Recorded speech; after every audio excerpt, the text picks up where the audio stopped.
Educational channel విద్యా ఉద్యోగ సమాచారానికి స్వాగతం. Daily GK and current affairs ఇవాళ 79వ వీడియో మీకు అందిస్తున్నాను. చాలా ఇంపార్టెంట్ క్వశ్చన్స్, సెలెక్టెడ్ క్వశ్చన్స్ అయితే మీకు ఇవ్వడం జరుగుతుంది. మరి ఛానల్ని సబ్స్క్రైబ్ చేయండి, వీడియోని లైక్ చేయండి. ఇవాళ ఫస్ట్ క్వశ్చన్ వచ్చేసి మనకు మోస్ట్ ఇంపార్టెంట్ అండి, చాలా ఇంపార్టెంట్ ప్రశ్న. డెఫినెట్గా మనం ఎక్స్పెక్ట్ చేయవచ్చు.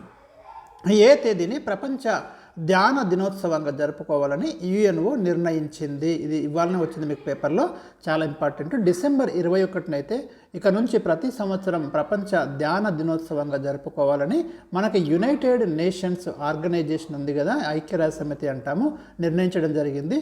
193 దేశాలున్న జనరల్ అసెంబ్లీ, అంటే మనకు యుఎన్ఓలో జనరల్ అసెంబ్లీ ఒక విభాగము. ఈ జనరల్ అసెంబ్లీలో 193 కంట్రీస్ ఉన్నాయి. సో మరి జనరల్ అసెంబ్లీ ఏకగ్రీవంగా ఆమోదించడం జరిగింది. ఇక నుంచి డిసెంబర్ 21ని ప్రపంచ ధ్యాన దినోత్సవంగా జరుపుకుంటాం. అదేవిధంగా మీకు జూన్ 21 ప్రపంచ యోగా దినోత్సవంగా జరుపుకుంటున్నాం. సో దానికైతే మీరు లింక్ చేసి ఇట్లా గుర్తుంచుకోండి, జూన్ టు డిసెంబర్. చూడండి, ఇది వెరీ ఇంపార్టెంట్. క్వశ్చన్ నెంబర్ 2, తొలివేద కాలంలో ఆర్యుల యొక్క ప్రధాన వృత్తి ఏమిటి? తొలివేద కాలంలో మనకు ఆర్యుల యొక్క ప్రధాన వృత్తి వచ్చేసి పశు పోషణ అండి. మీరు ఇండియాకి ఆర్యులు రావడం జరిగిన తర్వాత, అంటే క్రీస్తుకు పూర్వం దాదాపు ఒక 1500 సంవత్సరంలో మనకు ఆర్యులు భారతదేశంలోకి, ముఖ్యంగా ఈ సప్త సింధు ప్రాంతంలోకి అయితే రావడం జరిగింది. ఏదైతే సింధు నది దాని యొక్క ఉపనదులు ప్రవహిస్తున్నాయో ఆ ఏరియాలో క్రీస్తుకు పూర్వం 1500 నుంచి 1000 వరకు ఆర్యులు అక్కడే ఉన్నట్టుగా మనకు చారిత్రక ఆధారాలు ఉన్నాయి. సో ఈ కాలాన్ని మనం ఏమంటామంటే తొలివేద కాలం అంటాం.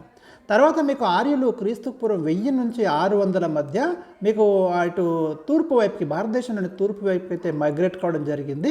దీన్ని మలివేద కాలం అంటున్నాం. ఈ పీరియడ్ని మాత్రం తొలివేద కాలం అంటున్నాం. సో ఈ తొలివేద కాలంలో ఆర్యుల యొక్క ప్రధాన వృత్తి పశుపోషణ అండి. మలివేద కాలంకి వచ్చేసరికి ఆర్యుల యొక్క ప్రధాన వృత్తి వ్యవసాయం అనేది మీరు గమనించండి. తొలివేద కాలాన్ని మనము ఋగ్వేద కాలం అంటున్నాం. ఈ పశుపోషణలో అప్పుడు గోవులు, ముఖ్యంగా గోవులు ఎన్ని ఎక్కువ ఉంటే అంత సంపద ఉన్నట్టుగా భావించేవాళ్ళు. గోవుల కోసమే యుద్ధాలు జరిగేవి. వాటిని ఏమన్నామంటే గవిష్ఠి అన్నాం. గవిష్ఠి అంటే గోవుల కోసం చేసే యుద్ధం లేదా గోవుల కోసం వెదకడం అనే అర్థంలో వాడినాం. క్వశ్చన్ నెంబర్ 3, ఖ్వాజా మొయినుద్దీన్ చిస్తీ దర్గా ఎక్కడ కలదు? వెరీ ఇంపార్టెంట్ అండి. ఇది మనకు అజ్మీర్లో ఉంది. ఖ్వాజా మొయినుద్దీన్ చిస్తీ దర్గా ఈ సూఫీజంలో ప్రముఖమైనటువంటి గురువు ఖ్వాజా మొయినుద్దీన్ రాజస్థాన్లోని అజ్మీర్లో ఉంది. రీసెంట్గా కొంత కాంట్రవర్సీ కూడా నడుస్తుంది ఇక్కడ, మీకు రోజు పేపర్లో కూడా వస్తుంది. చాలామంది ఇక్కడ సందర్శిస్తారు. క్వశ్చన్ నెంబర్ 4, 1991లో తీసుకువచ్చిన ప్రార్థనా స్థలాల చట్టం ఏ విషయాన్ని తెలియజేస్తుంది? 1991లో ఒక యాక్ట్ అయితే తీసుకురావడం జరిగింది, ప్రార్థనా స్థలాల చట్టం. ఈ చట్టం మనకు ఏం చెప్తుంది అంటే 1947 ఆగస్టు 15 నాటికి ఉన్నటువంటి ప్రార్థనా స్థలాలను యథాతథంగా కొనసాగించాలి. వాటిలో ఎలాంటి మార్పులు చేయరాదు. మనకు రీసెంట్గా కొన్ని ఇష్యూస్ జరుగుతున్నాయి, ముఖ్యంగా బాబ్రీ మసీద్ విషయంలో కావచ్చు, తర్వాత మీకు సంబల్ మసీద్ అని, అదేవిధంగా జ్ఞానవాపి మసీద్ అని, ఎక్కడైతే కొన్ని ప్రార్థనా స్థలాల విషయంలో కాంట్రవర్సీ జరుగుతుంది కదా. యాక్చువల్లీ మనకు చట్టం ఉంది, 1991లోనే మనకు చట్టం ఉంది, ప్రార్థనా స్థలాల చట్టం. ఆ చట్టం ఏం చెప్తుంది అంటే 1947 ఆగస్టు 15 నాటికి ఉన్నటువంటి ప్రార్థనా స్థలాలను ఎలాంటి మార్పులు చేయరాదు అనేది క్లియర్గా ఉందండి. అయినప్పటికీ కూడా సరే కొన్ని వివాదాలు అయితే మనకి ఇప్పుడు తెర మీదకి రావడం అనేది జరిగింది. క్వశ్చన్ నెంబర్ 5, 1861లో మొదలైన ఇండియన్ మిర్రర్ అనే పత్రికకు సంపాదకత్వం వహించింది ఎవరిది? మోడర్న్ ఇండియా నుంచి తీసుకున్నటువంటి బిట్టు.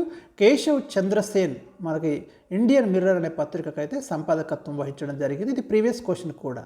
క్వశ్చన్ నెంబర్ 6, 1833 సెప్టెంబర్ 27న ఇంగ్లాండ్లోని బ్రిస్టల్ నగరంలో మృతి చెందిన భారతదేశపు సంఘ సంస్కర్త ఎవరు? ప్రముఖ సంఘ సంస్కర్త రాజా రామ్మోహన్ రాయ్ మనకు ఇంగ్లాండ్లో మరి బ్రిస్టల్ నగరంలో చనిపోయాడండి. అక్కడ ఆయన యొక్క సమాధి కూడా ఉంది. ఇది ప్రీవియస్ క్వశ్చన్ కూడా గుర్తుంచుకోండి. ఎవరి సమాధి బ్రిస్టల్ నగరంలో ఉంది, ఏ భారతీయుడి సమాధి అనే ప్రశ్న వచ్చింది. మనకి రాజా రామ్మోహన్ రాయ్ సమాధి అక్కడ ఉంది. అయితే రాజా అనే బిరుదును మనకి రామ్మోహన్ రాయ్కి ఇచ్చింది ఎవరు అంటే 2 అక్బర్ అండి.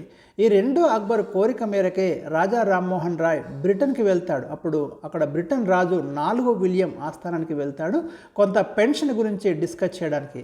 ఆ బిరుదు కూడా రాజా రామ్మోహన్ రాయ్కి రాజా అనే బిరుదు కూడా మరి ఇచ్చింది ఎవరంటే 2వ అక్బర్. అక్కడే మరి దురదృష్టవశాత్తు చనిపోవడం, బ్రిస్టల్లోనే ఆయన సమాధి కూడా ఉంది. క్వశ్చన్ నెంబర్ 7, ఒక బ్యారెల్ అనేది ఎన్ని లీటర్లకు సమానం? ఇది అప్పుడప్పుడు అడుగుతున్నటువంటి ప్రశ్న అండి. 159 లీటర్లకు సమానం. సామాన్య ద్రవాల పరిమాణాన్ని బ్యారెల్స్లో సూచిస్తారు. క్వశ్చన్ నెంబర్ 8, విమానాల్లో ఎత్తును కొలవడానికి ఏ పరికరాన్ని ఉపయోగిస్తారు? ఆల్టిమీటర్ అనే పరికరాన్ని ఉపయోగిస్తారండి విమానాల్లో ఎత్తును కొలవడానికి. క్వశ్చన్ నెంబర్ 9, విదేశీ వ్యాపార చెల్లింపుల శేషం, మనకు BOP అంటాం కదా, విదేశీ వ్యాపార చెల్లింపుల శేషం అనగానేమి? ఒక దేశంలో ఒక సంవత్సర కాలంలో ఇతర ప్రపంచ దేశాలతో జరిపే అన్ని రకాల కార్యకలాపాలను ఒక క్రమ పద్ధతిలో నమోదు చేసే పట్టికను మనము విదేశీ వ్యాపార చెల్లింపుల శేషమని పేర్కొంటున్నాం. కేవలం వస్తువుల ఎగుమతులు దిగుమతుల గురించి తెలియజేసేది BOT, కానీ BOP అనేది అన్ని రకాల ఆర్థిక కార్యకలాపాల గురించి తెలియజేస్తుంది. క్వశ్చన్ నెంబర్ 10, ఏ సంవత్సరం పార్లమెంటు అంతర్రాష్ట్ర నదీ జలాల చట్టాన్ని తీసుకువచ్చింది? 1956లో అంతర్రాష్ట్ర నదీ జలాల చట్టం తీసుకొచ్చారు.